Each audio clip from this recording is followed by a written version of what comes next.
rebirth. Good. Yeah. It's really good. Gonna Reeby. I'm Reby. WCOM FM LP, Carborough Chapel Hill. Legends from the Painted Cave. Here with nothing on your volumes there? Nope, not hearing anything. Oh, sorry. There we go. Yes. Legends from the Painted Cave. WCOM FM LP, we'll say that again for all you out there in case I missed it, which I did. We're here with Hiccups, Larry. Good morning. Kevin Townsend here, and Moonhawk, Maria Sophia. Welcome. Hello and Legends good from morning. the Painted Cave, thank you. We were just talking about that we're still in this body today, so we might as well just go on ahead and be here since we're here already.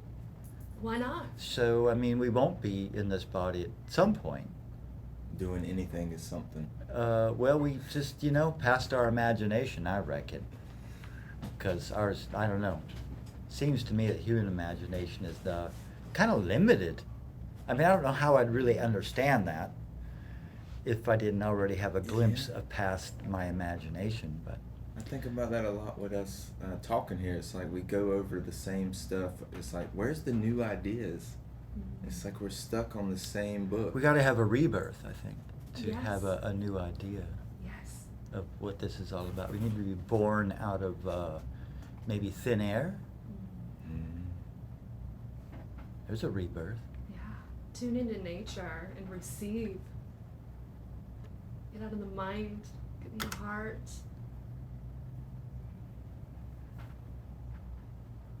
Heart. It's a heartthrob. I need to turn this on too. I think we're recording through the phone, so I need to turn that over there.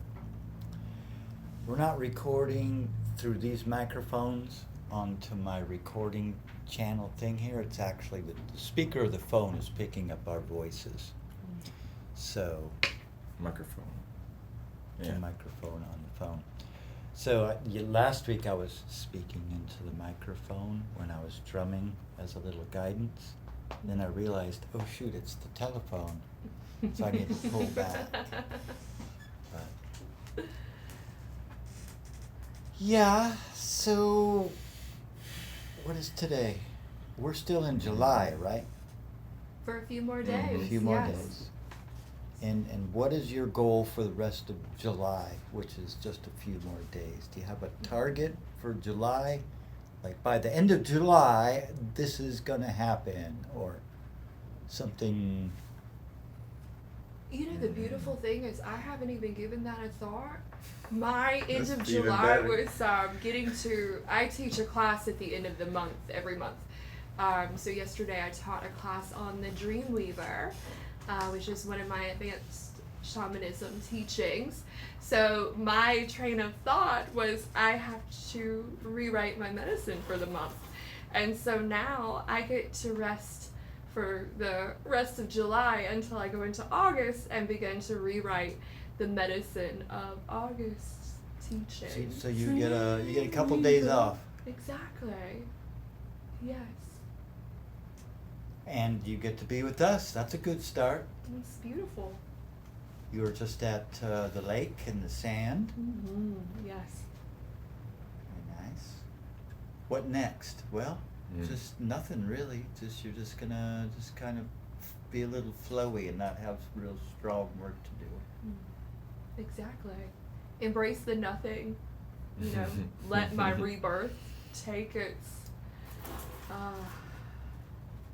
time. Its process. How many times have you been born again? Oh, every day. I love that term. Every day. I love to play with that born again term. So loaded. This feels like the biggest one yet.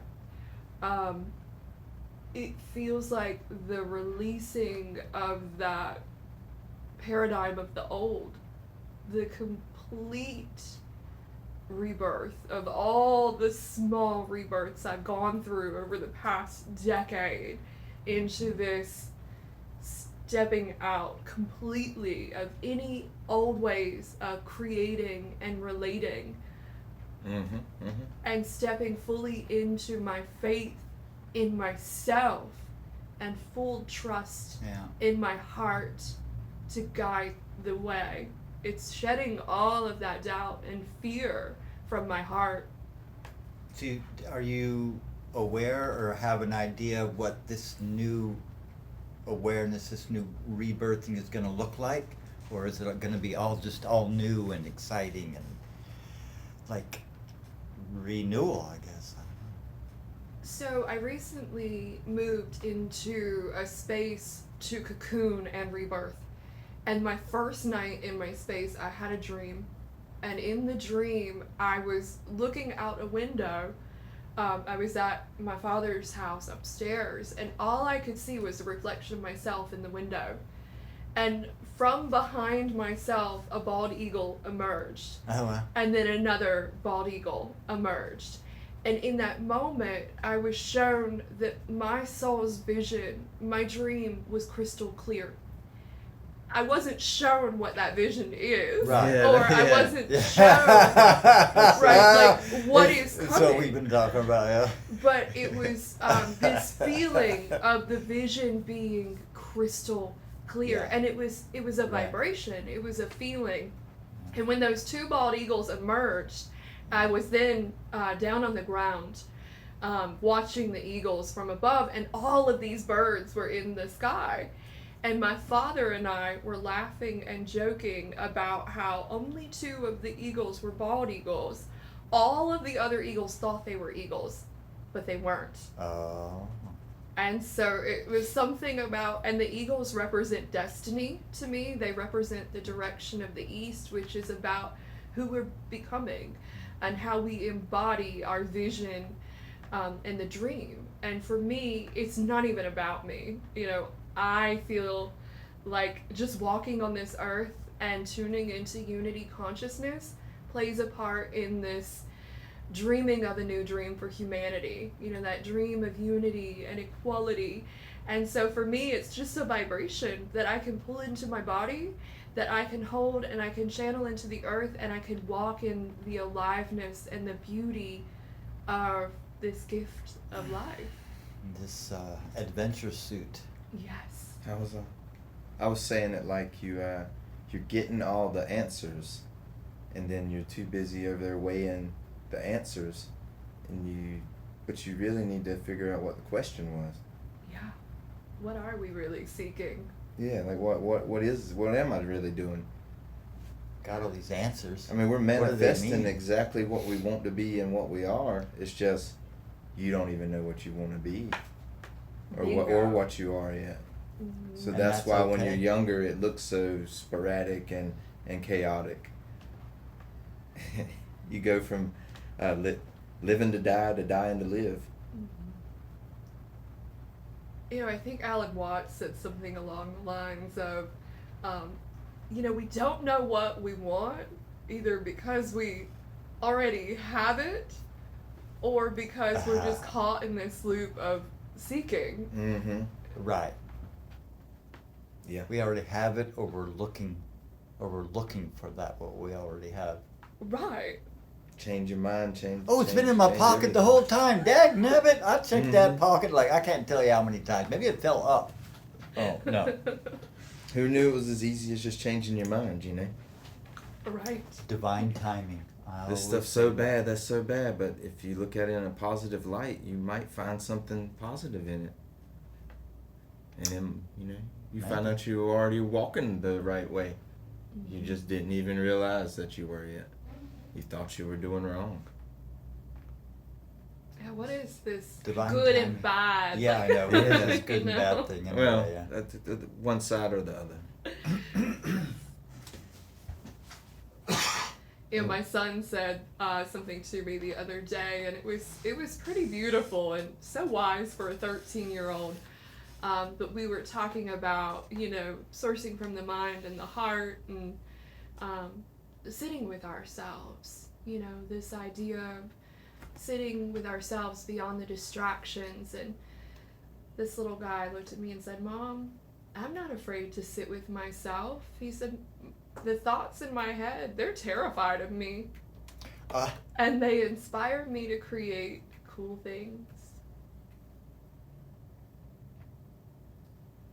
But how interesting it is that we can be so terrified of our own minds, our own thoughts, and this thought is good or this thought is bad. And now I'm trapped in this mental prison out of my own fear that I am perpetuating and creating.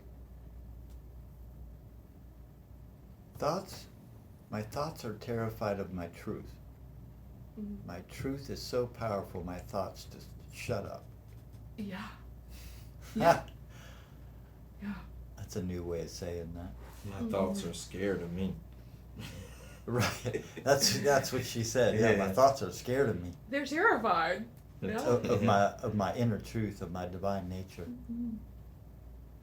And I Sounds remember good. doing that one time. Like, I was in this mental trap. I had just started the medicine wheel. And so it was like giving myself permission to really be with the process. And I remember my mind just would not stop one day. And I'm like, okay, shut up. We're done here. And I was telling my teacher that. And she's like, it doesn't really work that way. And I'm like, it worked. It worked. the thoughts stopped. Yeah. But I think it's the truth that has to stop the thoughts. We can't meet a thought of fear with another thought of fear and silence it. Right. Or anger. Right. To stop the fear. Same thing. Yeah. Yeah.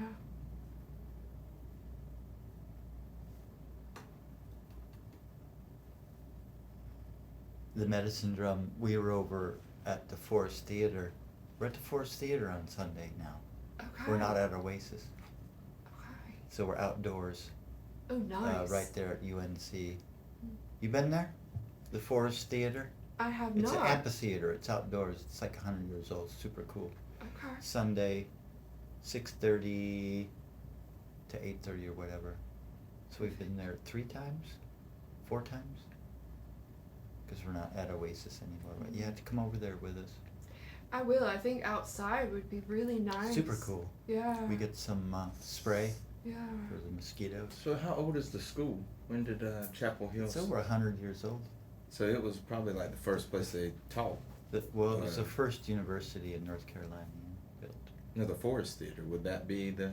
Well, that's on UNC campus. That's before they built buildings. Oh, I don't know what came first. 100 years ago ain't that long ago. No. But yeah, we're over there, and we had Rachel and Lauren with us, and as they were getting out of their car up at the street, a young lady was walking by, and hey, what are you doing? What are you doing? Oh, I'm going over to the theater to dance. And, well, we're drumming over there. Drum with us. And she 3 times. My mind was really quiet, and that's what I came here for. So that was really nice. Really enjoyed that. And that's and I'm super relaxed. And that's like the medicine drum sound bath. That's like the main thing that everybody gets. At least their body will relax, at the very least, which is like amazing. And the mind quiets, if not totally quiets, and that's like really unusual for the human to actually have their mind at least slow down to the point where they notice, wow, my thoughts are different. They're really kind of mellow and slowed down. Yes. Just that alone is a huge breakthrough for a person, that could even happen. That can even happen at all. Absolutely. Is pretty absolutely revelatory. We heard So that a this lot young from lady, people, yeah. all the time, this young lady was like, said she said that was so what I needed, because I came here to the theater just to get some quiet. Yeah, she went out there to be alone, but ended up in a group doing the same. She got the same, remedy. Yeah, we all got to quiet together. Yeah, we all got to be alone together. Alone together. That's right? lovely. Yeah. Yes. Alone, just like that. Yes. Hiccups, exactly. Yeah. Turn down one a little. And There's something really nice about that aloneness together. it's a rare thing to feel part of a group but feel individual and strong and calm in my own space. You know, not feeling everybody's vibration. I mean, feeling, but still, yeah. And I think the more we walk that path and meditate and quiet our thoughts to, for me, meditating is about coming down from my mind and sitting in my heart, in my body, and being present in my body with what is present for me. And the more we do that, I think the more that we feel that connection in the aloneness. Like, I'm individual in this body, yet I'm connected to everyone and everything around me. And we're more aware of that. We're more in tune with it. It becomes a natural way of walking. We're in that rhythm with life. We are now, the drum is like present with us at all times. We're in that rhythm with Mother Earth. And our heartbeat and just our personal body vibration, which is a lot going on. Yes. It's like if you start thinking with your heart, you can get love in your mind. You know, it's really interesting to me. I Ooh, went to I the like that. doctor one Well, time. but that's a good cliche. Say that again. Sorry, Moonhawk. No, I go want to ahead. hear that again. When you think with your heart, you find love in your mind. Ooh. Write that down, bumper sticker.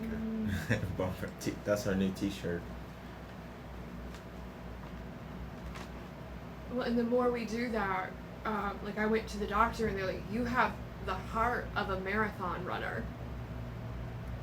Like, how do you live your life? And I explained to them that I do a lot of breath work and a lot of meditation. I'm somewhat active, but I'm not. But they're like, your heart beats. Super slow. The rhythm heartbeat of your rhythm. heart is similar to someone who trains to run marathons. Yeah, a that's very triathlete. slow. Exactly. They're Like, like, Boom. yeah. Boom. And so they've done many Boom. EKGs on me and Boom. things like that to find out it's the style of life. Mhm. But it is also what Larry said. It's finding the beauty in the mind through living with the heart and living with the breath. They become unified. They work together to now create rather than manifesting in utter chaos like the mind will. Fighting each other. Yeah. And especially those of us who are high vibration, you know, we don't realize that if we aren't calming our mind, we're creating utter chaos in our lives. That's the nature of the mind, for sure. I was listening to something and they said, well, actually the heart space, the heart vibration really is a neutral spot. It's not really concerned about what's going on with survival and procreation and envy and getting and grabbing and all that, nor with the higher mind of total bliss and moving into full acceptance. It's just neutral. It's just like everything's okay.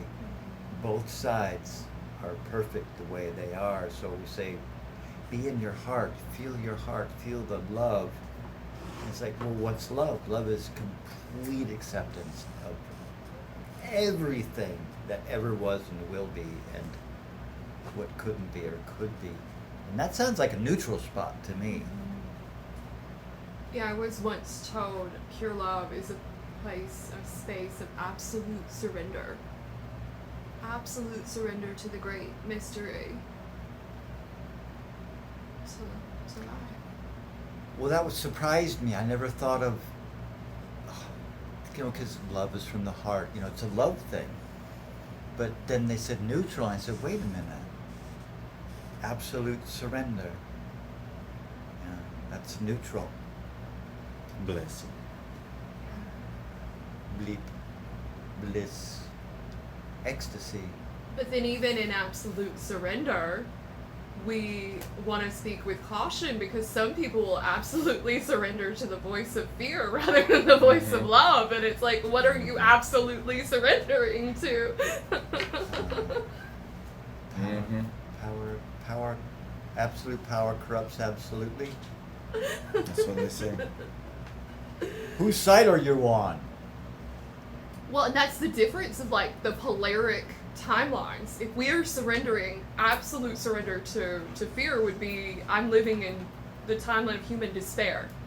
And if I have absolutely surrendered to love, now I'm living in a timeline of unity consciousness.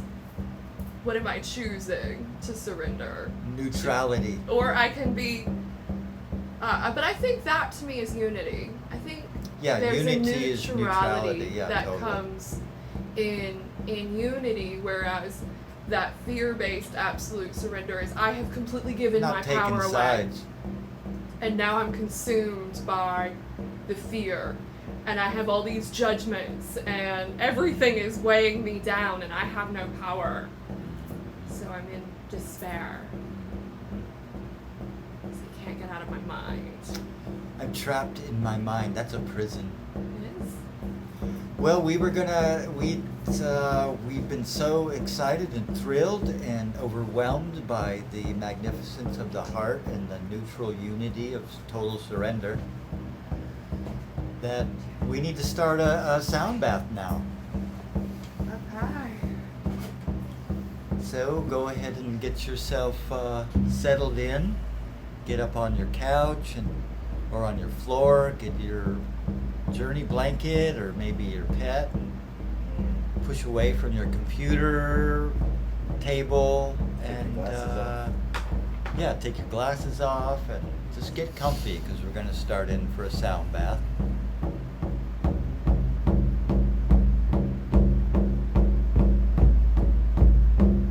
Nowhere to go, nothing to do, no one to be. Just here resting, allowing, receiving. A few long, deep breaths.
love you, mind.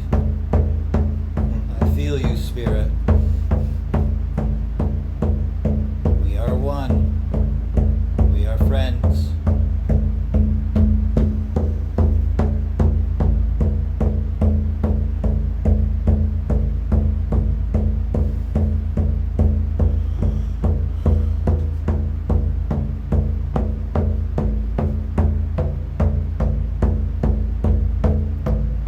I am spirit and body and mind, with innate wisdom and clarity.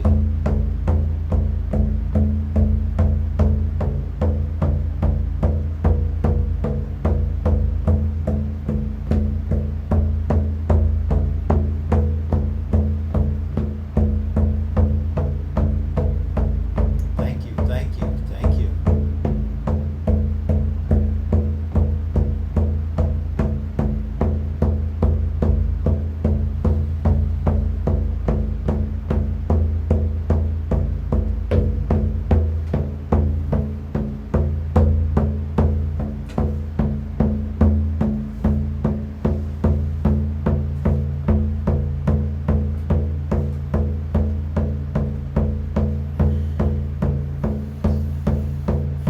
Thank you, Spirit of Truth, for showing up today, this moment.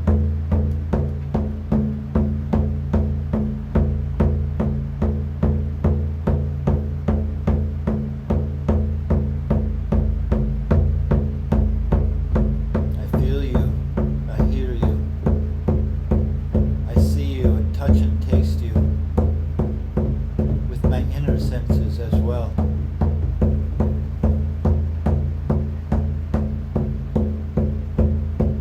Alive and true.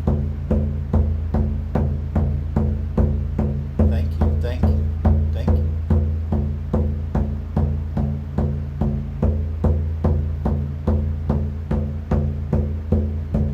Oh.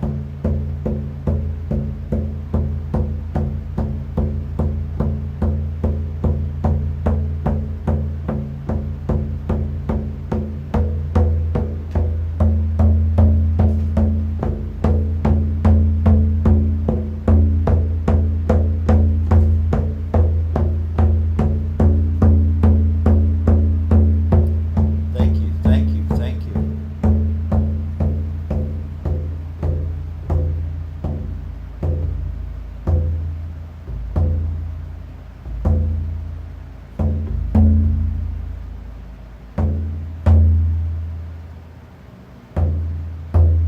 Long deep breaths. Welcome back.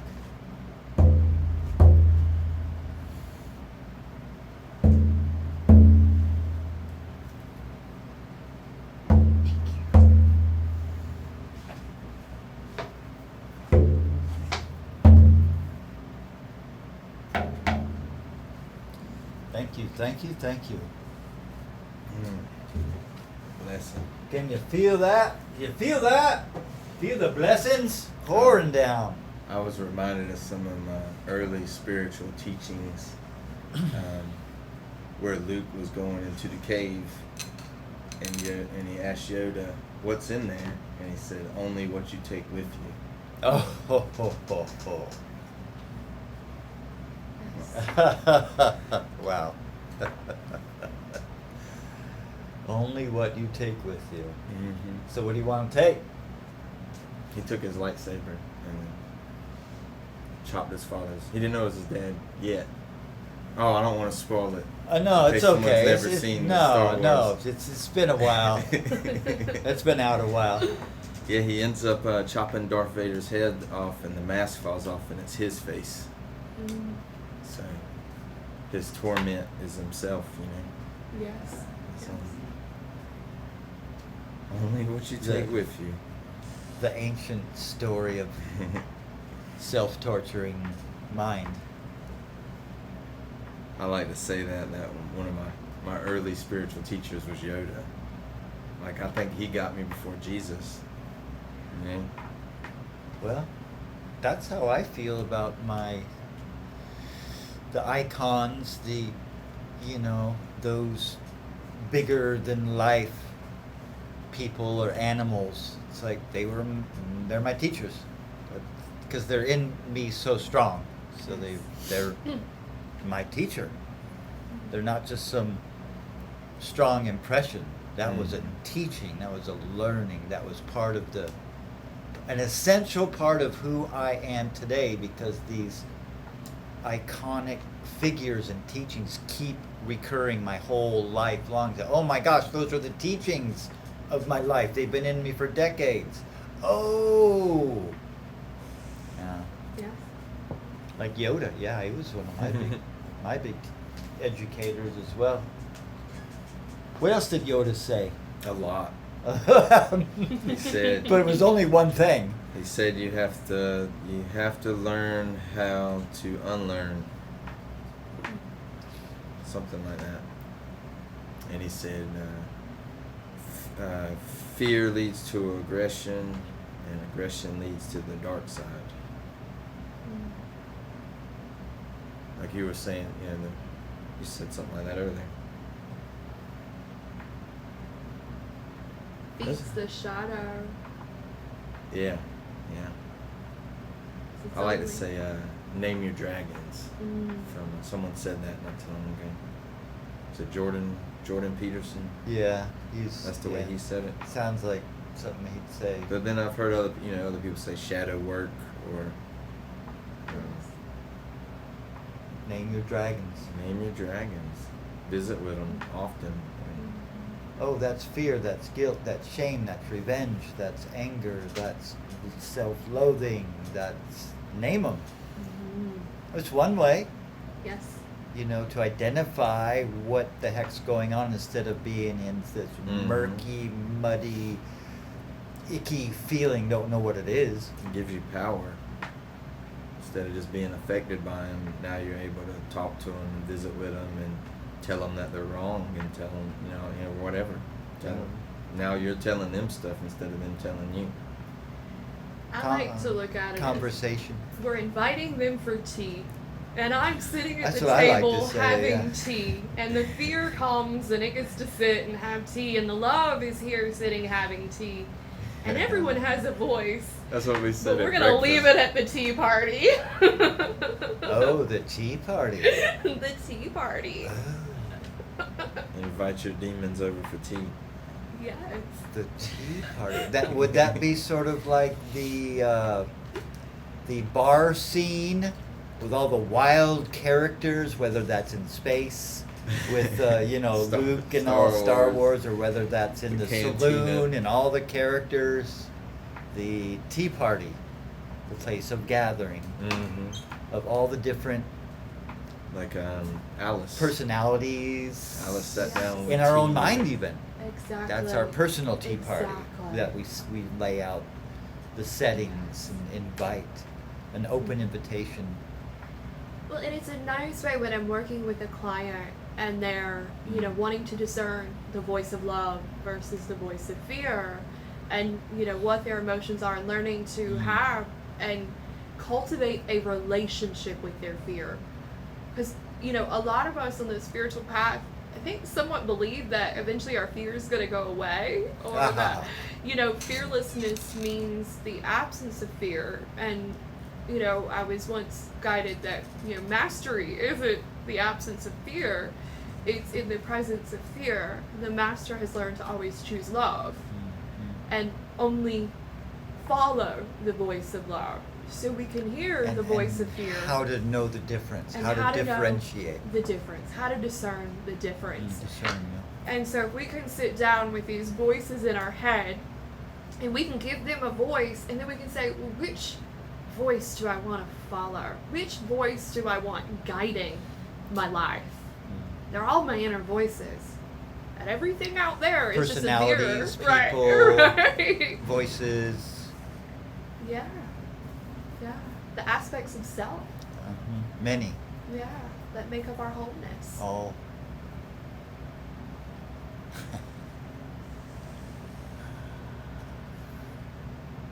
What do we do with all of them? Just 15 minutes in the morning, 15 minutes in the afternoon. Just say, okay, The tea party has started. We got 15 minutes. Who's up? What you got Next, to say? next. This is your only Okay. time. What you got to say? It's been 15 minutes. We'll see you this afternoon, everybody. Good talk. Great. Well done. Go ahead and get it out now. You know we'll be back, so don't. If I didn't get to you today, it's okay. We'll be back this afternoon. Y'all can have as much time as you need. You have to moderate this thing. Yes. These, these emotions that have a voice, that have a sensation of it. They need to be given time to have time to speak. It's like any human, any living thing which is uncountable on the planet needs a moment that we need to say, hey, hi, glad you're here, and let them say something, or just be quiet and sense the moment too. I mean, that's cool. One thing that I have come to understand is this idea of shadow, right? When we repress a part of ourselves, we deny it or we reject it, we cast it away. We're told it's not safe to identify with that part Not of ourselves. safe. We have Yeah. to push that away. We're not that. Yeah. And what I've come to learn That's is a standard teaching of the Western world. Yeah, Yeah. it Yeah. is. It is. Suppress it, repress it, deny it, Make you a better conceal worker. it, pretend like it doesn't exist. But when you begin to sit with the voice of fear, the voice of love, you realize these shadows, these parts of you, they only want love. Mm. So a shadow is a Acceptance. part of you Attention. that is crying out for love. So when that fear is coming up, when those voices come out, they have a message, and that message is how you want to be loved. How they are worthy of love. Every part of you is worthy of being seen, heard, honored, respected, and loved in the light. Mm. Come on up. Come on up. How can I love you? I'm looking down and I'm It may looking be down hard. into the dark abyss, and all of those monsters say, "Come on up, guys!" Like, "Go! I didn't say it. Sorry, I take it back." It's like, no, really though, yeah. I had a friend that worked with That's me the at hardest work. at the hotel down at the beach. Absolutely. Totally. And when the tourists would get upset about stuff, he would say they're just crying out, like a baby. Oh wow. And like you're saying, that just means it needs attention. Same what like we were saying the other day. It goes for everything. This muscle sore is sore because it's saying leave me alone and let me heal.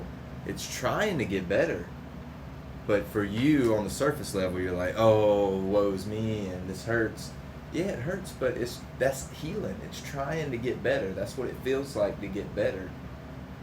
And it's just crying out like a little baby, needing attention. Yes. Yes. And to me, that attention is our love. When we give something our presence, we're giving it love. Mm-hmm. That's all it needs. And that's it. We don't have to like it to meet it with love.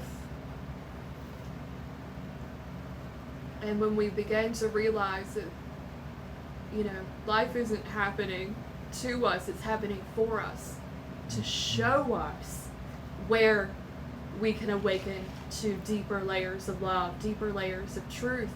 But we do that through going into the pain and the discomfort, Yeah. not away from it.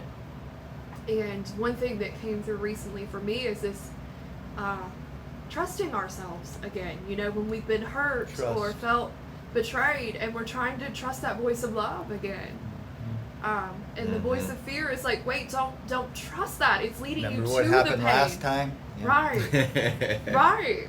Because the voice of love will lead us Mhm. to everything that we need to heal, to grow, to expand, to evolve. And if we don't listen Sounds to scary. it, we become stagnant. We die inside, though. And Mm-hmm. then we've become the thing that we didn't want to be. I will never be my dad. Oh shit! I'm just like my dad. No. I've seen that so many times with people. It's just the Every- same old. Everything you fight against, you Yeah. become later, and it's like, let's break that cycle. Let's just do something different. Be a new you, a new thing. Well, just accept the fact that we're all things all at once and know, you know, Yeah. instead of fighting back and saying, I'll never be like you. It's Right. like, then we get shocked when we go in the cave and we see the reflection of ourselves and we're like, that's super, like, it can be awakening or it can be further putting on the dark suit, you Yeah. know? Yeah. Could go either way, but whatever way that goes, it's still our human experience. And that reminds me, like I was saying, with the culture and the society, it's like everything we deem as adult is really childish. The collecting the toys, the I'm going to the bar, no one can stop me. I can drink as much as I want now that I'm this age. I can drive drunk if I want. You know, you gotta catch me first. Yeah, it's like all I'm gonna pay you back. you're just a big kid. Yeah. And that is the, you know, when we teach accountability, when we practice accountability, we're being aware that, hey, our actions impact the entirety of the whole. There's a ripple that happens. So whatever our choices are, it's our free will, but everything that we do has an impact not only on how we're creating our lives, but on the entirety of the whole. We're that interconnected. I don't know if I'm that superpower Oh, you filled are that I the. can impact Yeah. someone over there sleeping Um, in China, and they'll wake up and say, "Oh my gosh, I saw this guy in my dream. I don't even know where he's from. I think he's white." And then they'll have all that much it's power. all connected. And that's the point. We don't know we can't perceive Yeah. the impact. It's beyond So- our imagination. So the Totally. people's But I lives in agree, China would for be sure. just like the thoughts you've never had yet.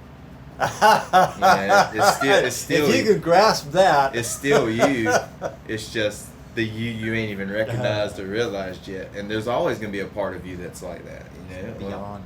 could be. I mean, you could get over it, but the stuff that's happened that you feel like you have no control over. That's just the same stuff in your mind that you have no control over. You know, it's all the same stuff.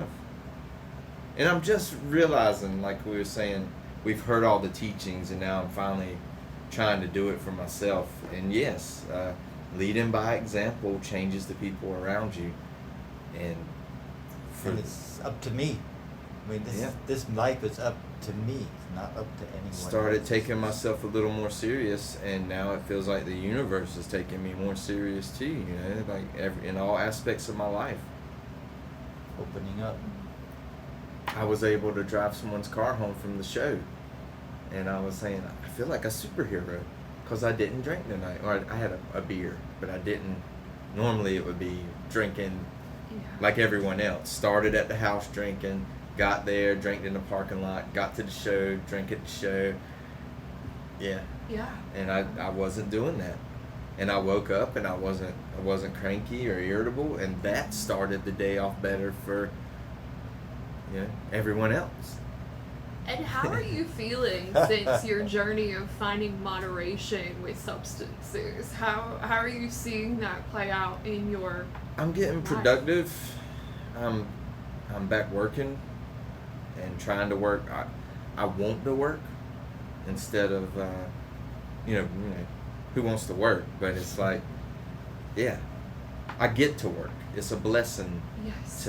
and I'm For you. I'm manifesting money that I need for stuff, food and bills and such. And fun. And I think before I always looked at it sort of like a chore, like I gotta go to work again. Now it's like I'm sort of excited. Where's it gonna take? I've been running deliveries, Yeah. and they take me different places. So it's like, where am I gonna end up? Restaurant deliveries. Well, I do those when I'm not doing the big deliveries. But the big delivery could take. I'm not going out of state, but it could take me from Raleigh to Carthage to Carborough. Yeah. Okay. And I'm Oh, I see trying what to you're saying. gauge my trips that way. Like if I know I'm going somewhere this weekend, I'll start like Thursday or Friday looking for a route. So they're gonna pay me to go. If I find someone that needs something moved that direction. And then after I get here, I can do the little apps for the food deliveries while I'm in town. And it's just it's money just coming at me. It's neat. The whole universe is opening up, just like they said it would. You know, it's like we've heard. Just like I knew that would happen. Yeah, I've it's heard. like I've read in all those stories. All It just the old suddenly- teachings. That's what all of them said. It said, you know. How did you deserve to get all this happening? How did I deserve it? I don't know. It was just time. I've been not doing it so long. It's time to actually use the spells, and So what? Your assignment changed. It sounds like. I changed my mind. Yeah, I just changed my mind about how I was looking at it, and with the not drinking, I got so much more energy, so much more time. My new diet is, I don't eat as much. I don't snack. I can sit in that van and Y'all drive are listening around to for Hiccups. hours. Kevin Townsend. This is Kevin Townsend. Y'all know Hiccups. Oh, it's Larry. like I know this doesn't sound like It oh doesn't Larry. It sound doesn't like sound like Larry. it, but this truly is My Hiccups, midlife Kevin, renaissance. Larry. I'm in my midlife renaissance. It's not a tragedy. It's not a crisis. I'm getting my stuff together. I know you're At 42. Y'all are probably thinking that, wow, if he can do it, I can do it. I know that That's guy. part of it. That's part of it. They start seeing you Lead by acting example. different and doing different, and they're like, well, I guess I can do that too. The whole universe has been waiting on me to do it. But like you said, it was sort of Divine like timing. I was in school. You I were. was studying the Well, we human still condition are. Yeah. the whole time just so I could come out and do It's this. just a different, now it's like another level. A I different feel like a grade, you superhero. know, progression, we'll say maybe. Yeah, it feels like that though, huh? I studied the human condition long enough. I think I can handle it. The sorrow and the sadness of the human Yeah, condition, yeah. you can maybe elevate out of that into another perspective. I can Shift. I'm doing great. You are, and it sounds like to me you remembered you didn't come here to suffer. Yeah. Yeah. That's what what Well- I kept saying. I'm like, there's something I forgot. Yeah. Oh, that. Yeah. I'm You like, were saying that I'm real all- strong for a while. I'm deep in my That's right. meditation, and I always run into, there's something I have forgot. What did I forget? I remember I forgot something. Yeah, that's as far as like I could remember. I forgot something. I just didn't know what it was. And now it feels like, I don't know. Man. I don't know if this is it, but this is. I'm close. I'm stumbling on to Closer. something, Yeah. to understanding myself and understanding my place and how I can help. Can't fight fire with fire. Well, it seems like to me, because we spent a lot of time together, me and Hiccups, me and Kevin here lately, just talking and hanging out, and you had another assignment, and that was sad sitting.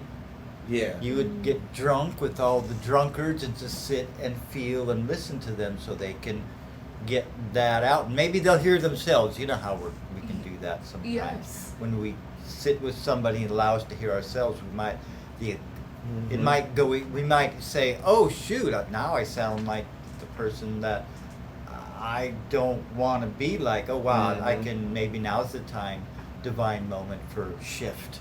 Others help Yeah. you gauge yourself and understand yourself And so that, much. that was your assignment for those few decades, and now you're transitioning Mhm. into the way you used to be, but even better. Yeah. So to speak. This is sort of who I used to be when I was younger. I was always really helpful and wanted to help people, and I wanted to do Like your something. dad, like the stories you told me about your father. Yes. He was always there for people. He did a lot of work off the books, helping people. A real community figure on the, yeah. And then going back to what we were talking about before the show, you know, you mentioned how this feeling of everything, we were talking a little bit about empathy and compassion and how to be compassionate versus an empathetic person who intrudes and takes on those. And when you're so empathetic that you take on everyone's stuff and it feels like a burden to exist, Mm-hmm. it sounds like what you're learning is how to have those boundaries to Yes. serve others in a way that empowers you and empowers them to feel alive and not be burdened by the weight of those energies that are so real and exist all around us. Yeah. At the beginning of me deciding to change or deciding to do something different, I was saying that along those same lines. I was saying that empathy, what was I saying? Is it can hurt you and it could help you in some ways, and it was hurting me. Yeah. I was doing it too much. I was doing what going with everyone, doing what everyone else was doing, and it wasn't helping me. It wasn't serving me. But I still did it for many years, just doing what everyone else does. Like I said, you get to a certain age, now you can go to the bar. You get to a certain age, now you can smoke a cigarette. And I was just going. I was just part of the program, and now I'm not.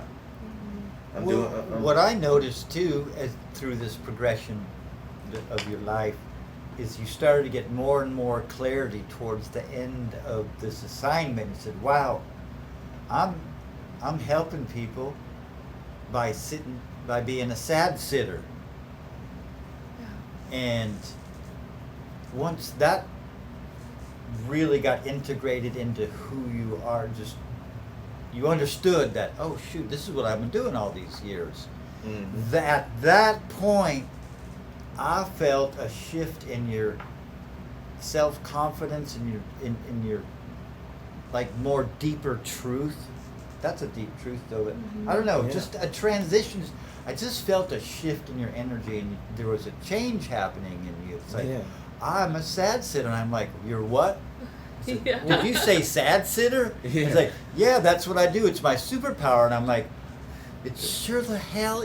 That's exactly what you've been doing. So yeah, that's what I've been doing. And from that moment, or right around there, we were talking about that. I feel like It's like, man, you were a positive on me because in the background you've always hoped for better for me.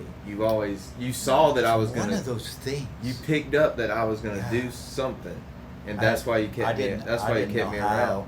Because when I first met you, remember how closed off you were? Yeah, I was. And you didn't want to do none of that. Anybody. You were all about you and your feelings. And my herbs and my plants. And I was like, I did the same thing for you. I was like, I'm gonna stick around with this guy until he opens up, till he. Oh, that's interesting. Ooh. He's just pointing this out. Yes. And then I feel like you did the same for me.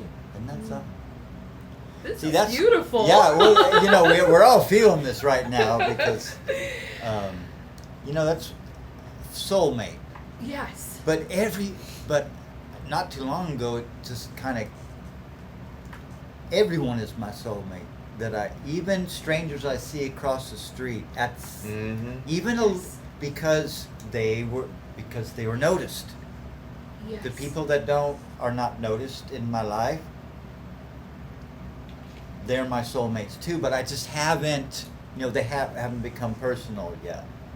I know that's what I think is soulmate. And yet there's also those who are like our soul family, who are intertwined with our mission.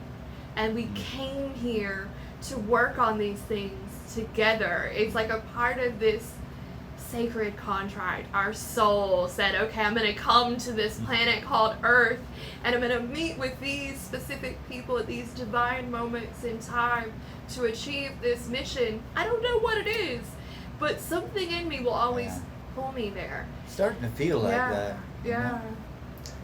You're listening to Legends from the Painted Cave, WCOM 103.5 FM. Harbor. Chapel Hill. I remembered. We're supposed to do that at the top of the hour. Yeah, we're here with Maria Sophia Moonhawk. She's got starting her new shamanic practice here in Carborough. She's got in town like last month or this month. Yeah. Well, and I've been actively doing the work, and I've had my practice for a long time. Yeah. It's mostly online. I do a lot of teaching. So right now I'm at a fork in the road, and we're gonna see how things play out. But so I'll pick the fork up if you see it laying in the road. I will. But my calling is to now impact more people than I have been. And so it's like a part of me is learning to step into a bigger role per se, or let my voice get louder. More responsibility. More responsibility. And so I relate so much with what Larry was saying, because I was the empathic rescuer for so long. And then I set good boundaries. I did a lot of inner work and self-healing, and that led me into my practice. And my practice led me into doing a lot of trauma and healing work with individuals. And I've been able to make a huge impact in the lives of others. I have many students who are running their own practices, teaching the shamanic medicine wheel, and making a massive impact. But something recently transitioned through that journey. I wrote a book of my own teachings, and I'm coming towards the end of rewriting those teachings years later. And that's where everything's coming to this culmination point. And I'm being called to step away from the healing and trauma work to work with people in more, I'm being told I need to be around people who are living their dreams. Teacher, sort of You're thing. here. Exactly. But, you know, those who are coming to me only for their trauma work and their shadow work, it takes a toll on your physical body. And I'm really good at what I do. But well, it's a natural progression. It sounds is a progression, like. Exactly. You know, we go from of evolving. student to student teacher to teacher to wise person to elder. Yeah, I mean, there's a progression. If you hang out with Absolutely. all these people who all they do is complain, and then the next thing you know, you start hearing yourself do it. It's like, this is bad, that's bad, nothing's good, da da da, and it's like, that's not me. I've never been a complainer, but well, maybe when I was younger, but I don't want to be a complainer. I want to see the good side. And if you hear a lot of sadness all the time, you might take some home with you. That's what I was talking about. You heard that for a long time, but you've transitioned now, and notice, looking back, say, wow, yeah, that's what I was really doing. Yeah. And this is a little bit different because it's not about other people's essence. It's like, you know, taking people's hands and walking them through the cave of darkness and guiding them through that cave of darkness into all of the depths of their shadow work and their personal transformation is a beautiful thing. I work with some of my clients are doctors in psychology. They come to me for their inner work and transformation. I recently had a conversation with one of them, and she said, I don't understand what you mean that you're going to revisit your practice, but you're not going to be healing people. You're not going to be, and she couldn't quite grasp what this service is in the realm of helping people break through any blocks within their dreams that aren't correlated with healing and trauma, right? Because we get caught in that, but there's so much beyond our healing path, you know, and once we step beyond the healing, what you're talking about, where we're helping them, we get on the wisdom path.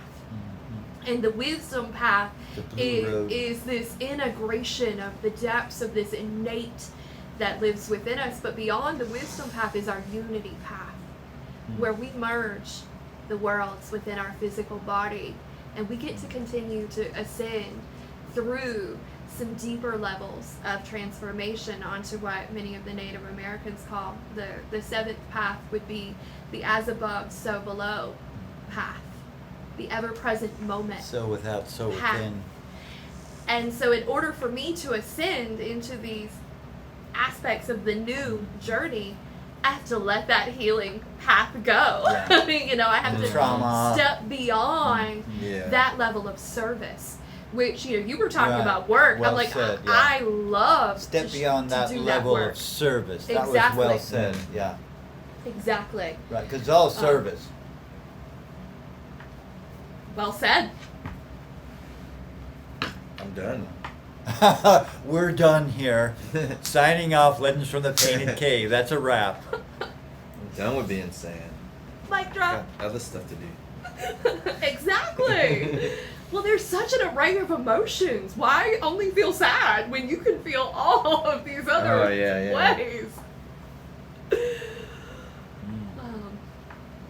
New assignment.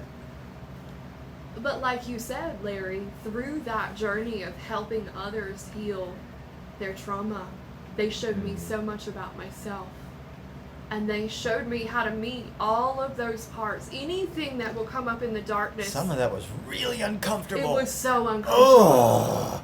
Oh. And then to hold space for others to do the same. But the whole time, because I've been going through this lately real strong, but the whole time going, this is my teaching.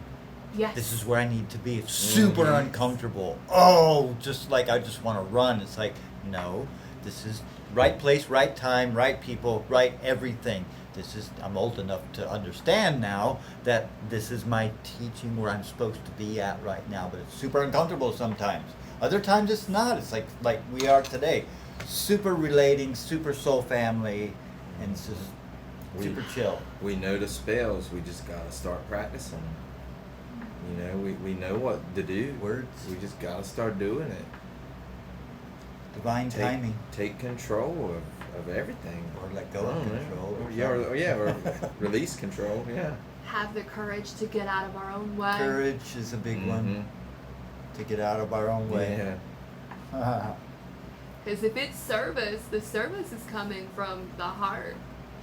You know, and we don't discern, the human doesn't choose that as much as it wants to. And that's the fork in the road is like, okay, where is my human wanting to take me versus where is my soul wanting to take me?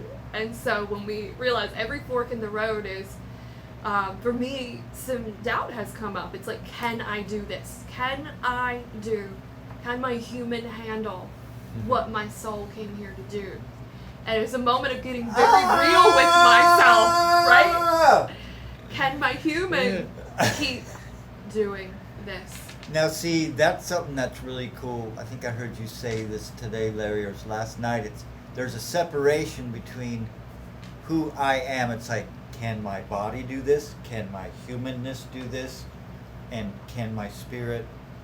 So there's like, these are separate entities that are making in this one body.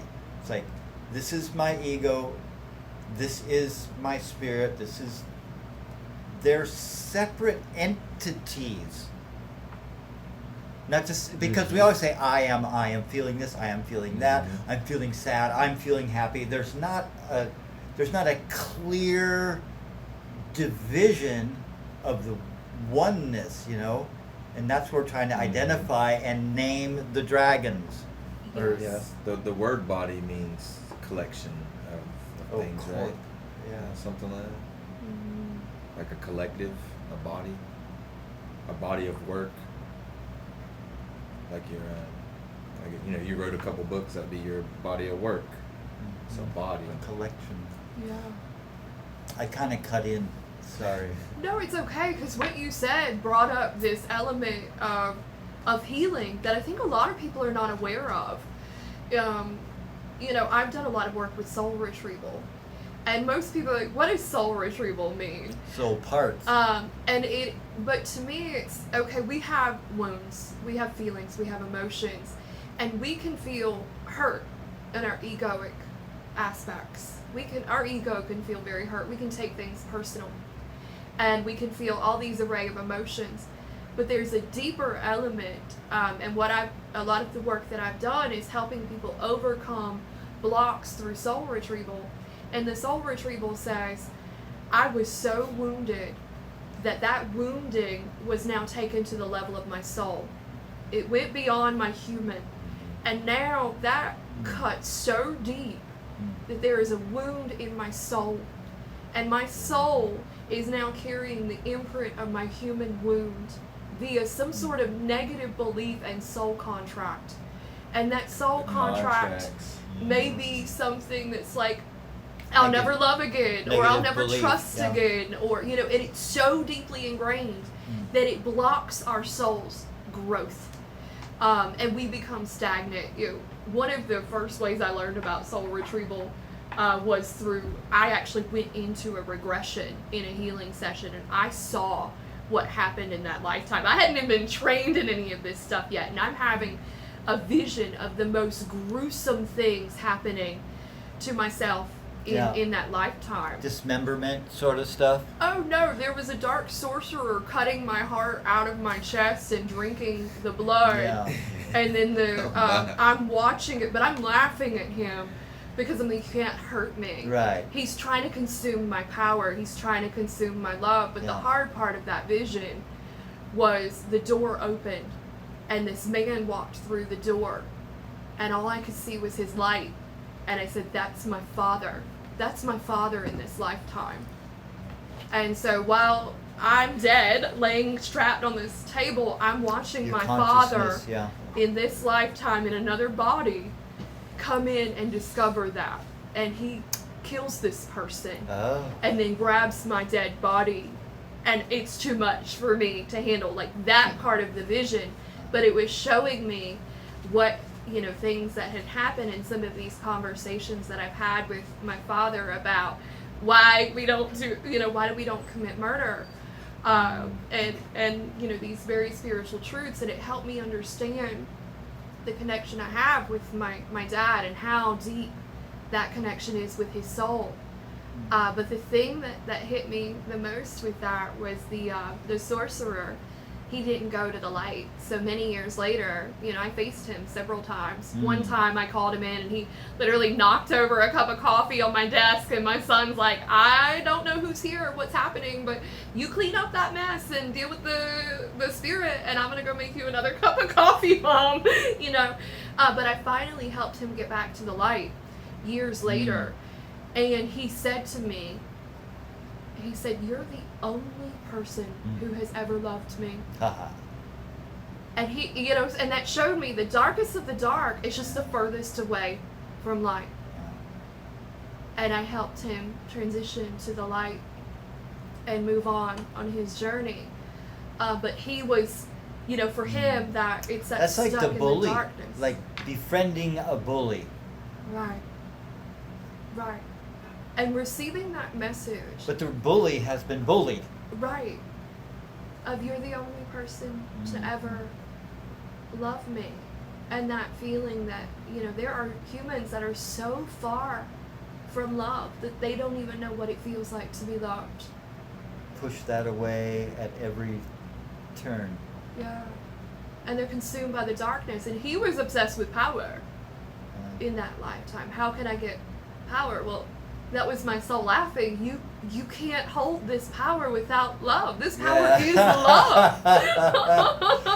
The only tricked real you, didn't I? Power is love. You tricked yourself. Yeah, and that was a huge lesson.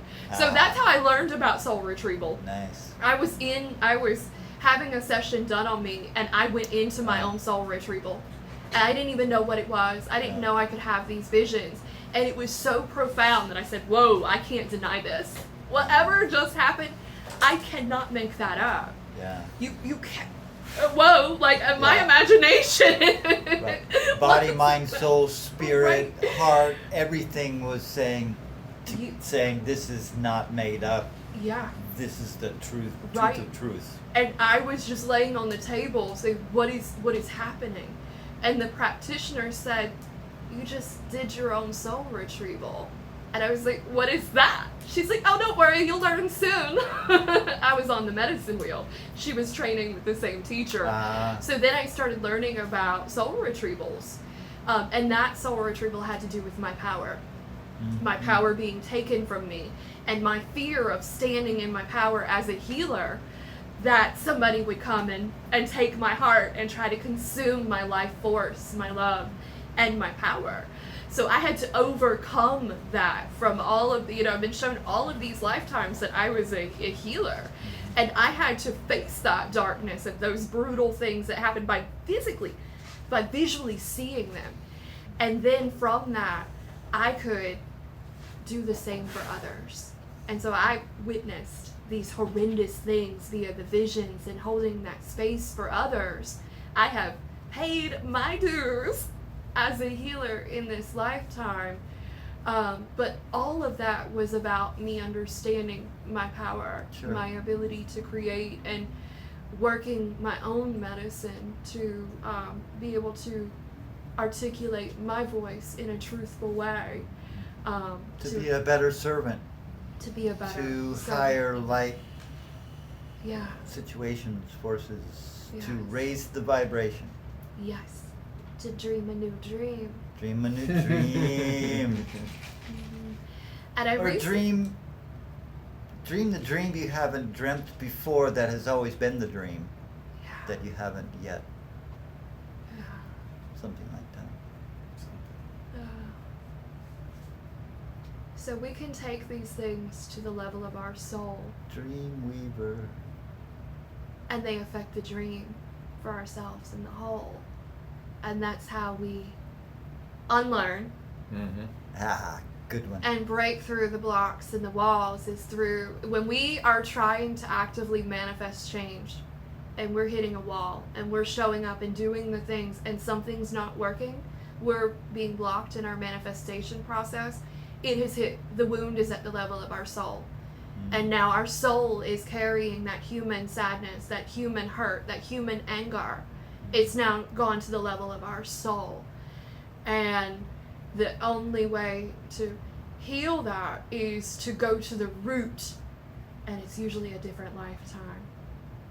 But we have to get to the root in the soul of why we're feeling sad at the level of our soul versus our human being sad. Our human being sad is totally different than our soul feeling sad. And so, like you said, there are two vastly different parts of us. And if we can't shake that sadness, we've got to go deep into the soul and say, why is my soul so sad? And how do I give that sadness a voice so that my soul can crack open and receive the light and love again? Because this is not just happening at the level of my human, it's happening on a deeper plane of my existence. And I came here to heal that. I'm in this body to heal Came here that. to do that.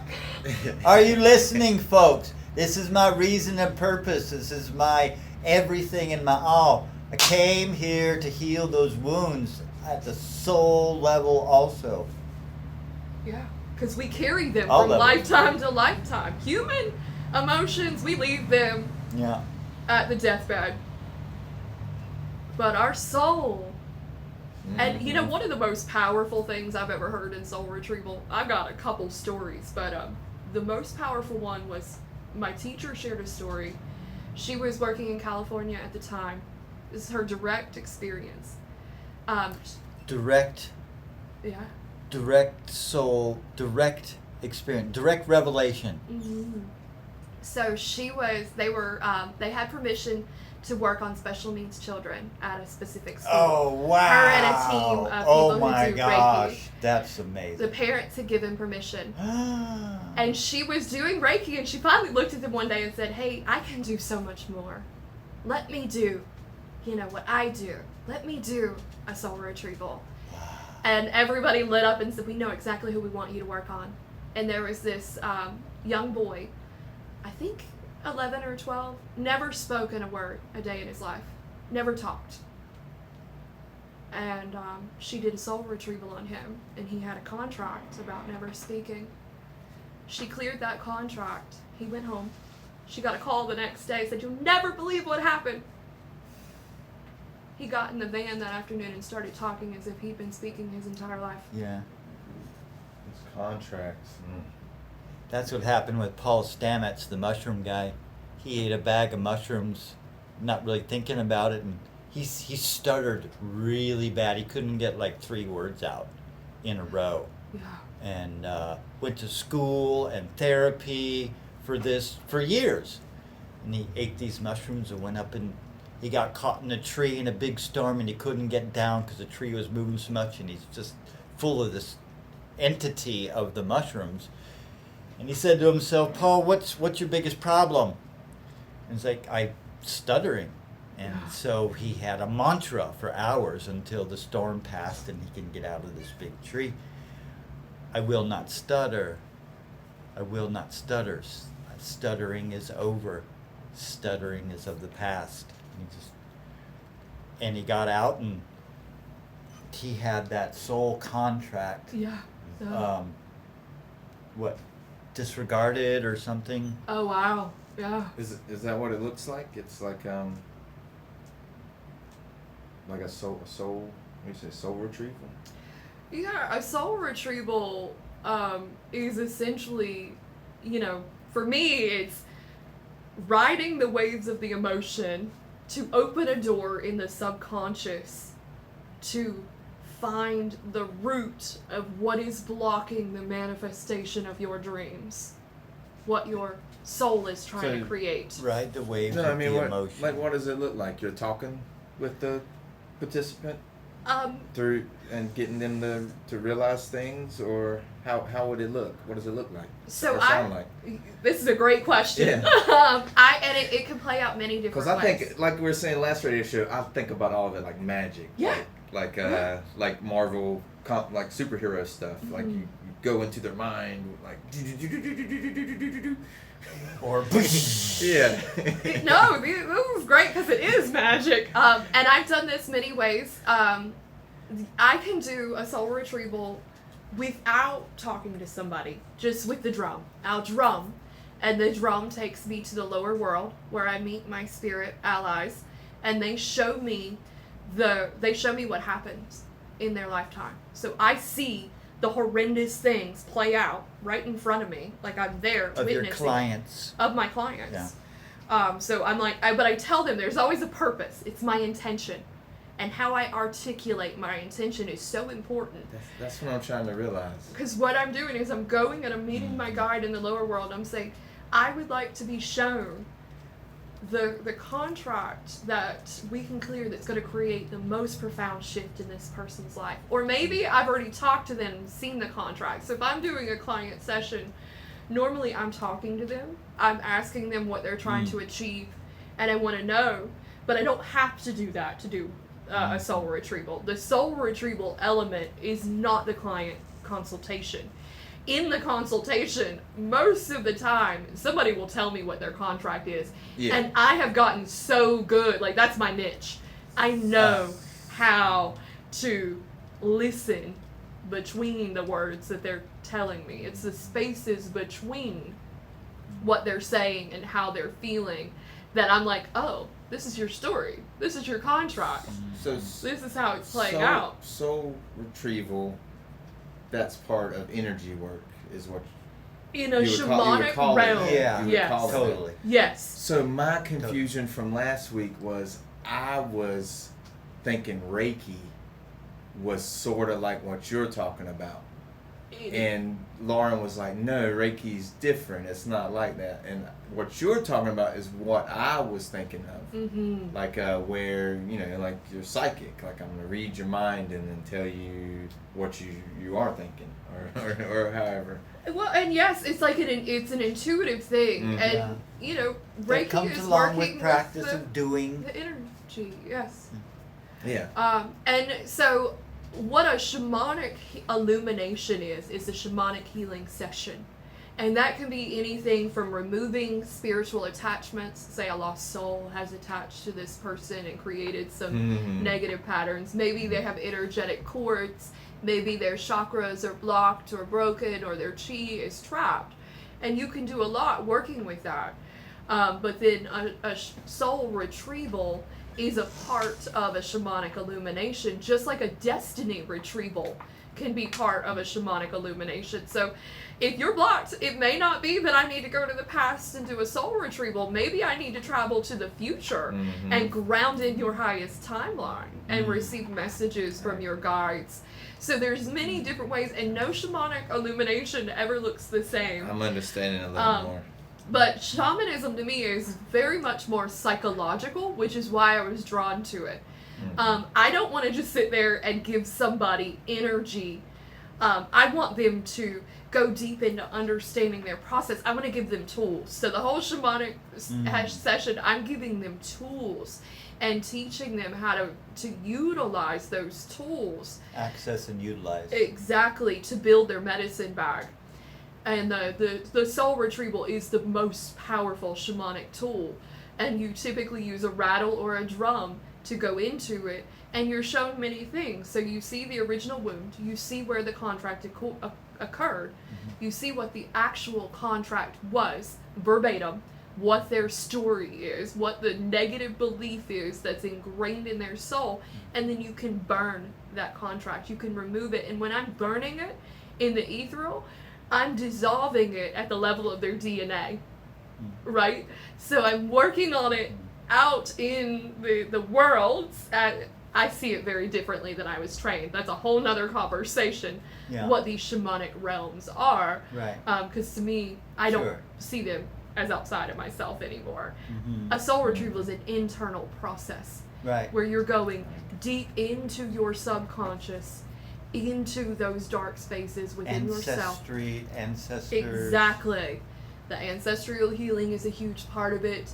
Mm-hmm. So then we're seeing the contract. We clear the energies of the contract. I was always guided to leave an offering at that point. Mm-hmm. So I would leave an offering for the spirit in my actual journey. Mm-hmm. Right? I leave a symbolic offering as gratitude for the spirit helpers that have helped. And I'll be shown a place in nature. And it's usually tobacco or kintus and herbs. And a lot of times I'll blow specific healing vibrations and mantras into those kintus. A kintu is an Andean priest. They take 3 coca leaves. Yes, coca leaves, which are sacred, and they blow 3 specific things in those. And there's intentions. Yeah. Exactly. Mm. Specific things being intentions. And so I leave the offering, and then I go to the spirit animal, and the spirit animal comes through with its messages and its medicine, and a soul part will come back. And so I retrieve the fragmented aspect of the soul. That's the part that's been cast into shadow in the human psyche of your client. of the client. Yeah. And so we're getting the clients, the part that contract represented. Here's the light coming in from the shadow. Here's the treasure. The part that comes back with the medicine and the spirit animal. And there's always a gift. And the gift could be very symbolic. It's, any kind of object.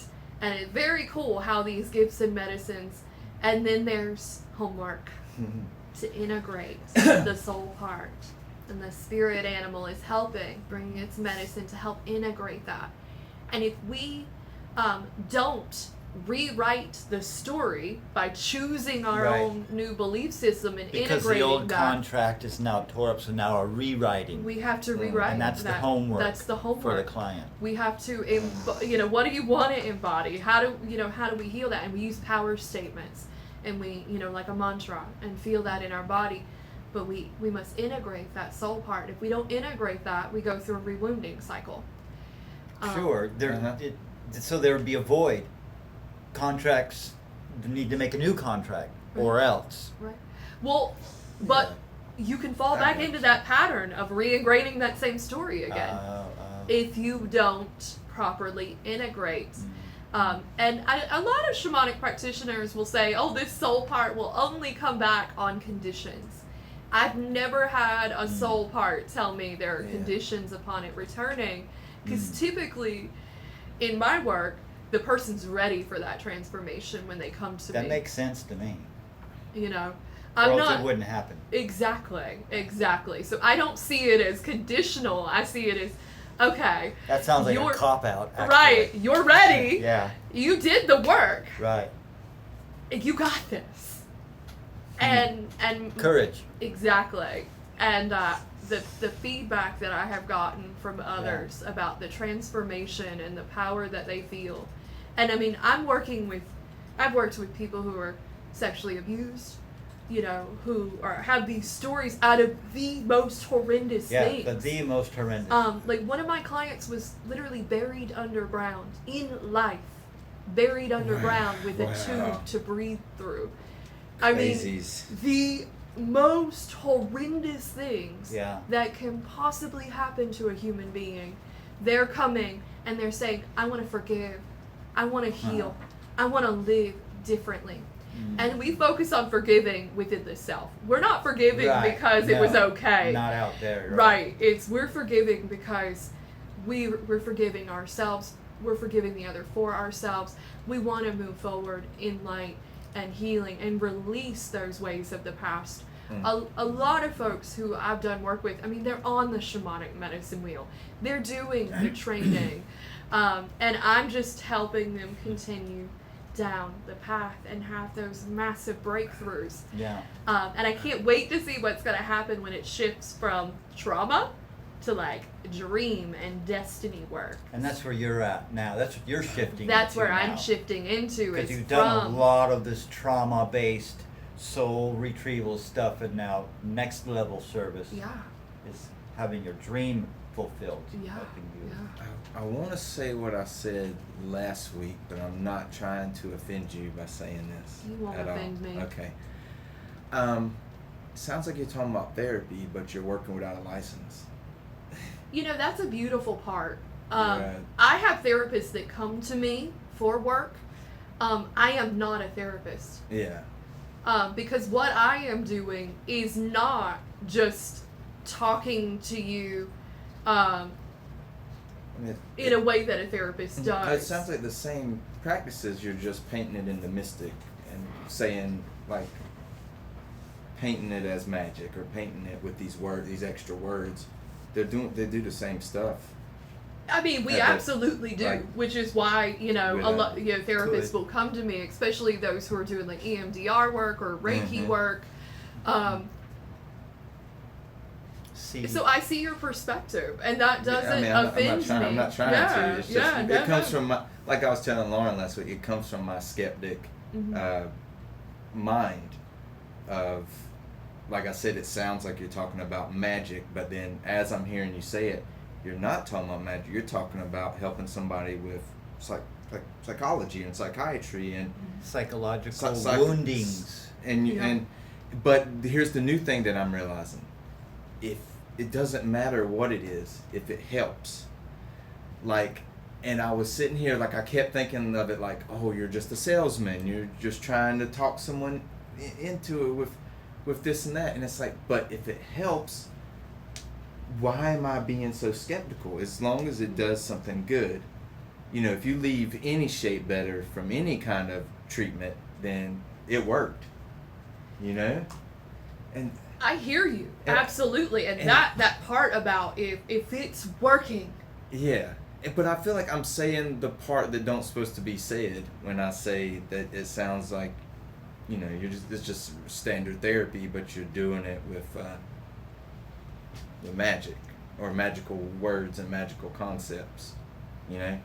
But it's where my mind goes when I think about Yeah. this stuff.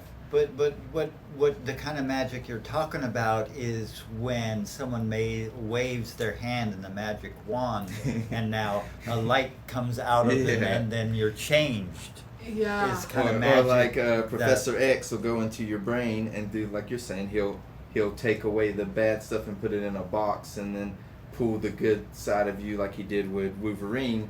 Wolverine was really angry and with all that trauma, then putting the metal in his bones and giving Yeah. him the claws, that he calmed that down and he finally became like part of the school and was helping the kids and teaching and part of the X-Men team. He was a lone wolf. He was a murderer. Like he was just built for beast. war. He was built for war, and then he calmed his mind down with, like you're saying, the same stuff you're doing. Right. He Well, went into It's just like that. he went into the spirit world and met his people to talk to their people and all this stuff. Yeah. And then you come back with, I know what your people told me over here from my spirit people talking to them spirit people. You know, like same type of thing. Like But see, the thing is I this. can't get my mind out No, of you're the right. No, comic no, book stuff. he's It's so right, weird. and that's right, and that's right. But that's not magic. That's ordinary. That's the way this has always been done. So it's not really magic. It's magic in the sense of the ordinary individual looking into something that's misunderstood. So that's unordinary But reality, but it's not unordinary. It's the standard practice. Adding the magic might be the forever. only way to reach them. Adding the extra to it might be the only way for them to hear it. So the art of medicine is entertaining the cramp while nature Is that provides what the you cure. read earlier out of the Yeah. book? Yeah. Same So thing. one of the things I don't want to cut you off, but No. I have somebody who does a lot of like EMDR work. She's a therapist. She has a doctorate in psychology, and she will let me know if she can't break through with somebody. So she's tried everything, and she's like, we can't break through the thing. I It's need the backup. rapid eye movement. I need backup. And that's where she'll send someone to a shaman for a soul retrieval, because she's not getting that. Yeah. That piece is so blocked. But here's the mind-blowing part to me.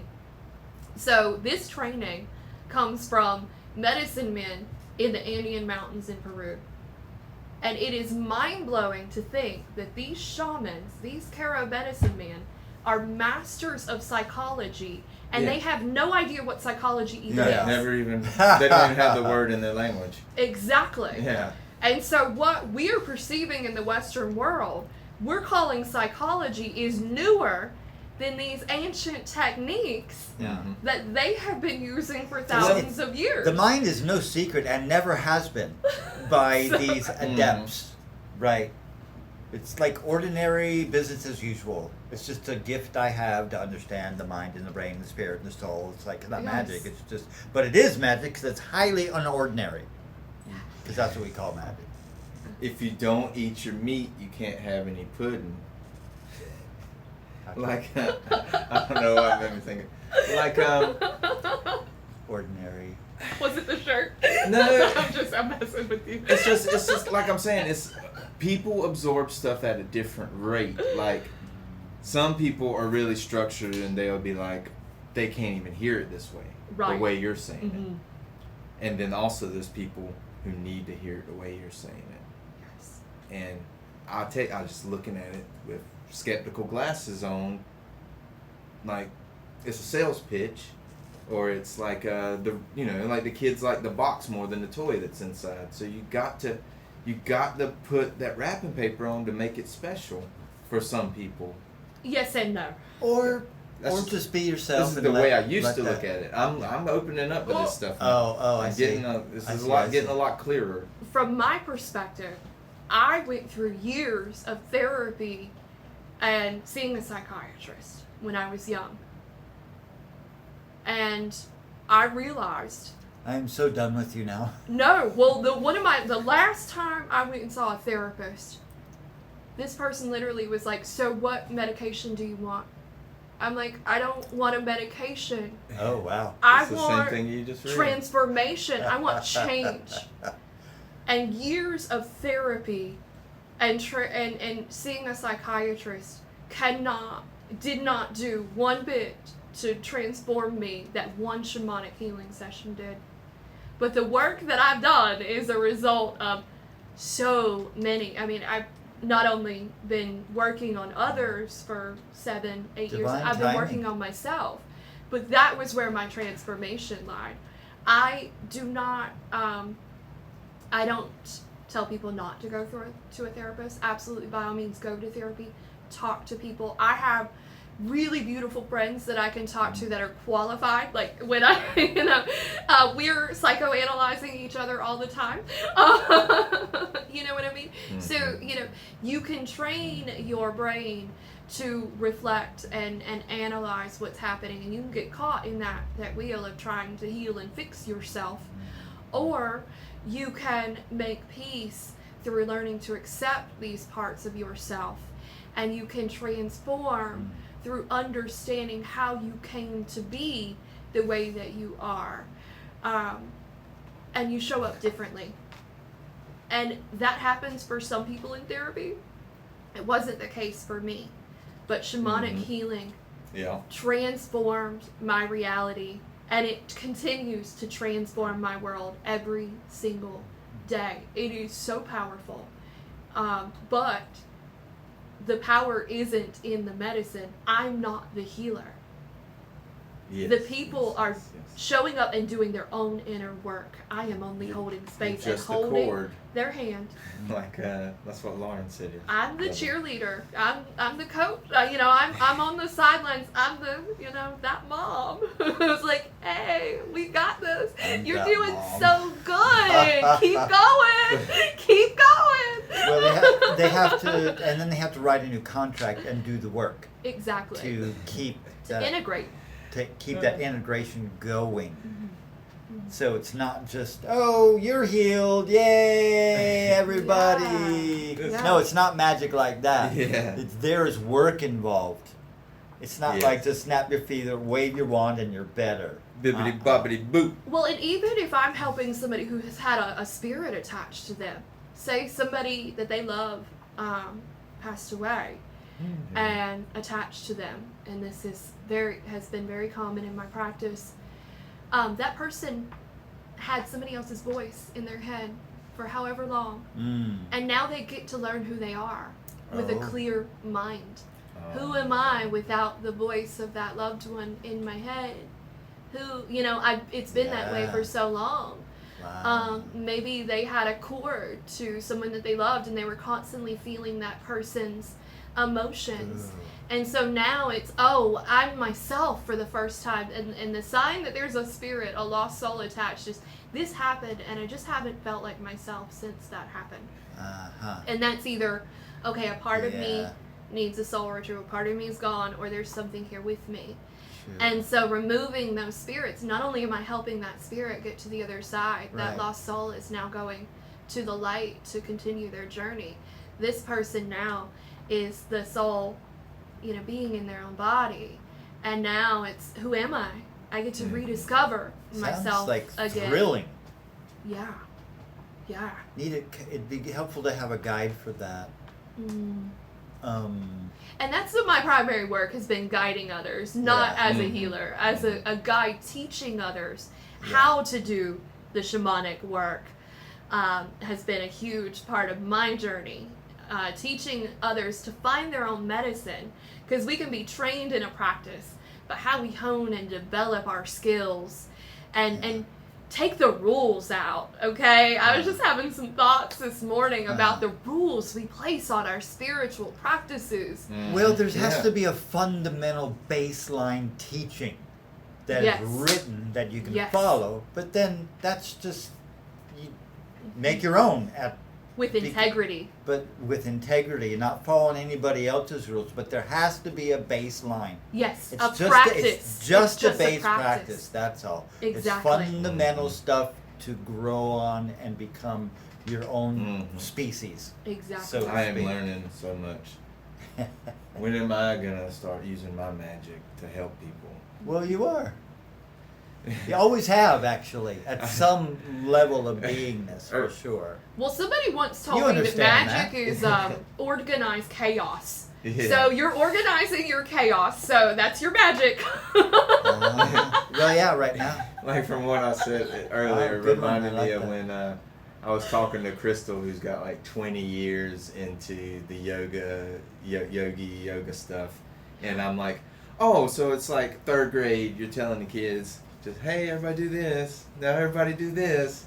Now everybody do this. And she was like, and I was like, yeah, I didn't mean it like that. I was just joking. But yeah, it's like a 3rd grade class. Everybody stretch. But that's third But you- grade class is the fundamentals to bring into every Yeah. level of service, though. Yes. It's just a fundamental teaching to grow upon and out from. I mean, you gotta have soil. Yeah. 20 Yeah. years Yeah. of studying this stuff and teaching classes, and I walk up and say, oh, it's like 3rd grade. It's like you're a 3rd grade teacher. Yeah, smack! But it is, though. I mean, Thank you for noticing. and the interesting thing, so I was recently a preschool teacher, and that taught me, like, I was able to do emotional work, social and emotional skill building with toddlers. I was like, this is no different than the work that I was doing. I'm just doing it backwards. Now I'm starting with the seed instead of healing the rotten apple. Oh yeah. Mhm. Jeez. And so I've gotten to approach it from both ends. Very cool. Right. Kids. And it is like we're all social and emotionally growing and developing and learning how to relate to one another in healthy ways. And the biggest piece with the shamanic practice, the integrity, it's not so much about following a rule book. It's knowing there are consequences to everything that we do, and that we should not meddle in the places that we do not belong meddling. We can't heal somebody. We can't fix it. There's no need force to. the issue. You're right. To get into manipulating energies and those kinds of practices. And I think that's why a lot of people need that structure to start with, as they build that sense of integrity within themselves and become aware of the consequences of their actions on these other planes of their existence. Because now we're going into the unseen realms, and we're meddling with energies in the unseen realms. Mm-hmm. We have to have the utmost sense of integrity, honor, respect when we're starting to work, when we're working in that plane of existence. That, and then just learning the influence that we have on others with our words, as a teacher, as a practitioner. Magic. We can make people believe whatever, we can really mess with people's minds if we don't do that in a way that's honorable and respectful. And that's the difference of them. bad medicine and a practitioner that is getting out of the way and being a channel for spirit for the higher good.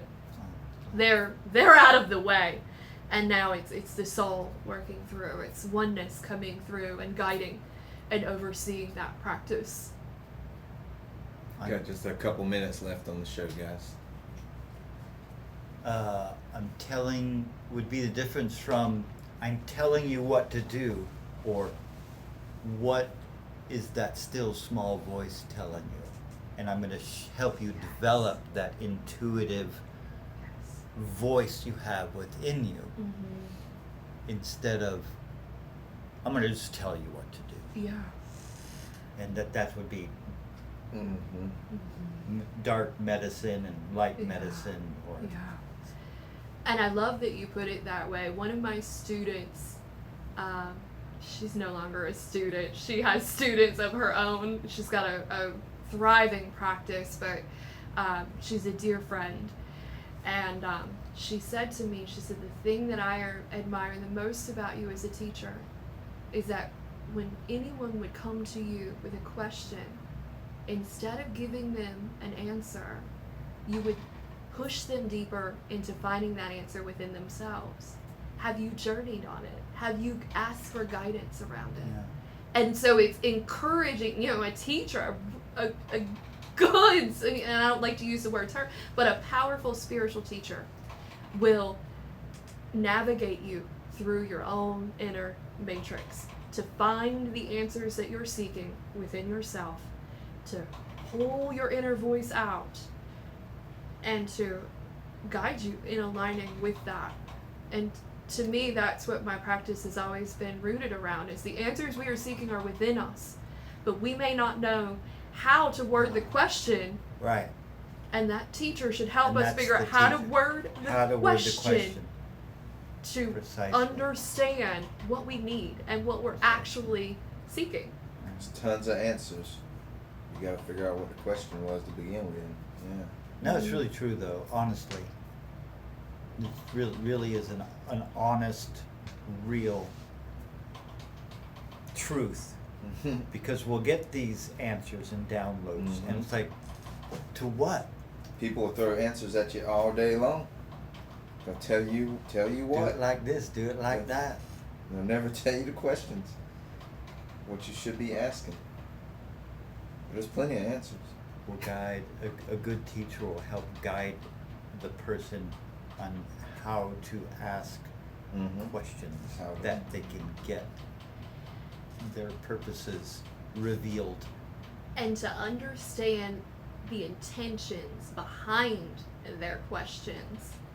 Soul contracts. Sounds like that's where that's headed.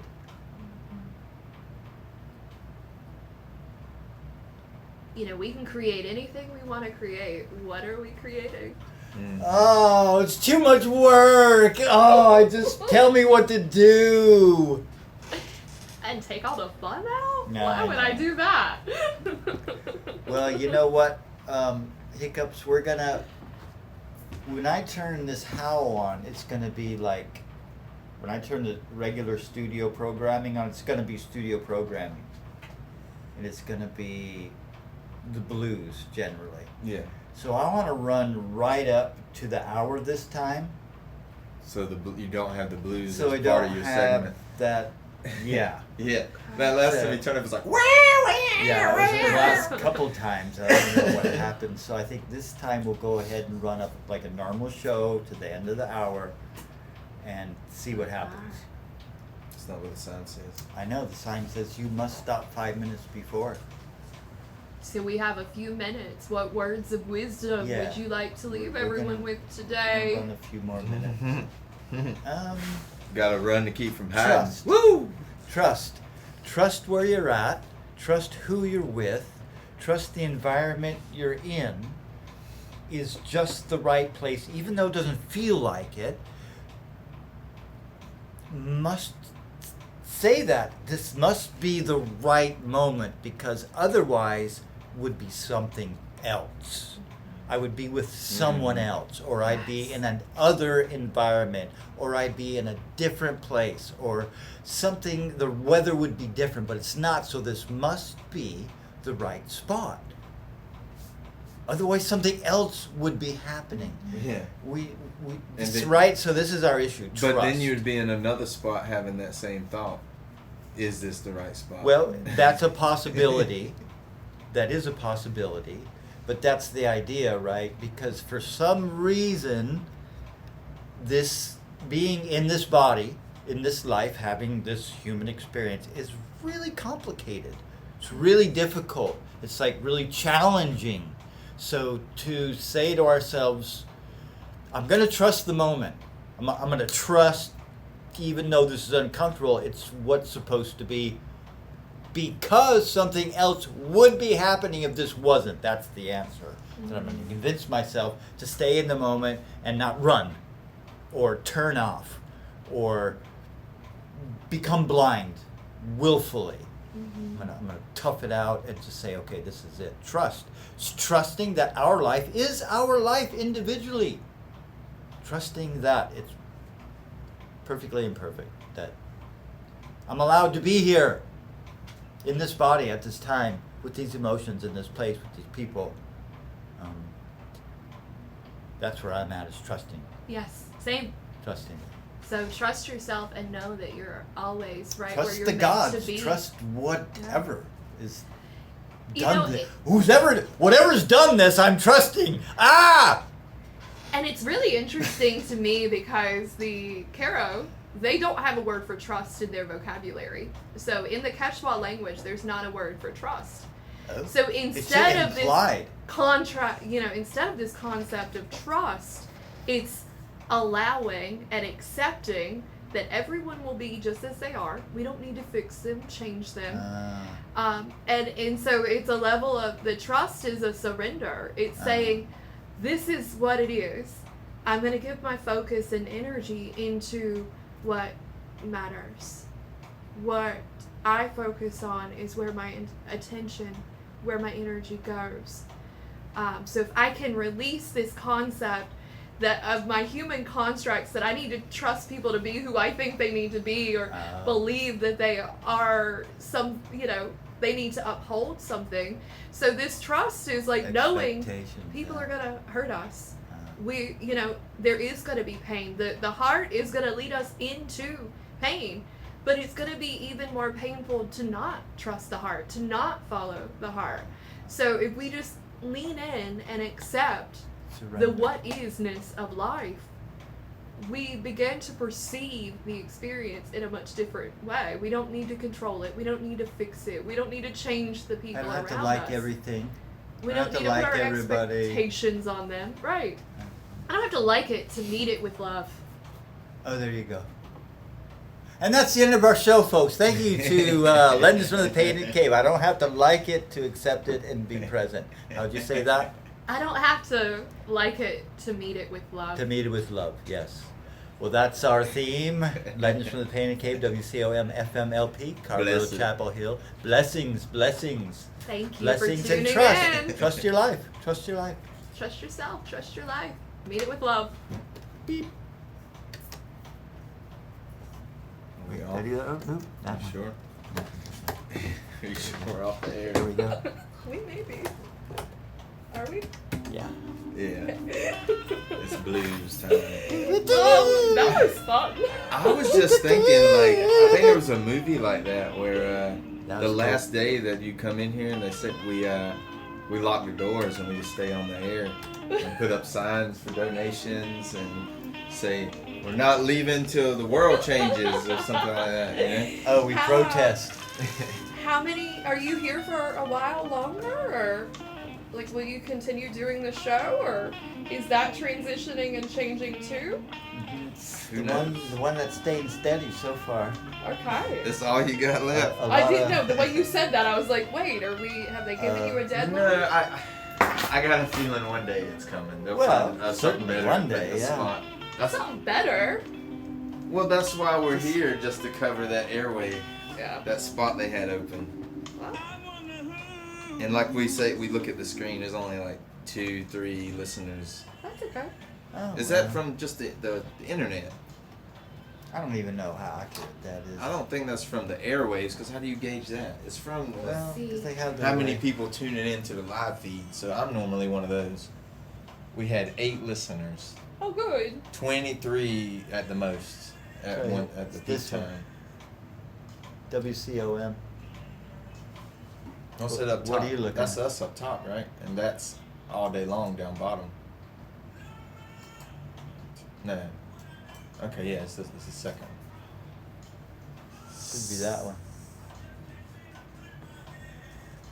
Well, that's good. Yeah, I we was had looking. 70. But wait, that streaming started Wednesday. Let's see. It's not. Yeah, that's Well, what how I'm many thinking. It's listeners the- do they have in general, though? Well, it's just a local station. So Yeah. it's the only way to gauge it is if for people signing into the streaming service or whatever, the MP3 that's streamed over the internet, the website. Right there, the MP3. That one. No, the next one down. See? Is it? MP3. Down here. That's how I listen, Or not? is on the MP3. And looks like this one, hi-fi. What's hi-fi? Well, this is how you get on the stream. But that peak of 70 was like 70 listeners at one time. Yeah. Not like total. Yeah, we Right. had So 70. how many people? Yeah. I'm tuned guessing they in? gauge it on how many people signing into the website. The That's hook up okay. to the website. If 'Cause nothing else, Yeah, this was that's my all. lesson today. So I'm here for the lesson. Oh yeah, the teaching. The teaching. What the else? medicine. Something else? Medicine. The medicine. Is there a Oh. restaurant in the It's arts? it's in the Yeah, arts in the studio art place. building. Yeah. To the right. I gotta go to. I'm thirsty. I need to drink. Okay. That was fun. Yeah, super fun. Super. Haha. Thank you for the Machu Picchu. I just had to stop it. Yeah, but that's actually this is actually not Machu Picchu. This is Guaman Picchu. This is the feminine mountain. This is Machu Picchu. This is the masculine mountain. Fascinating. That's Guaman Picchu. How about that? That's the feminine mountain. Huh.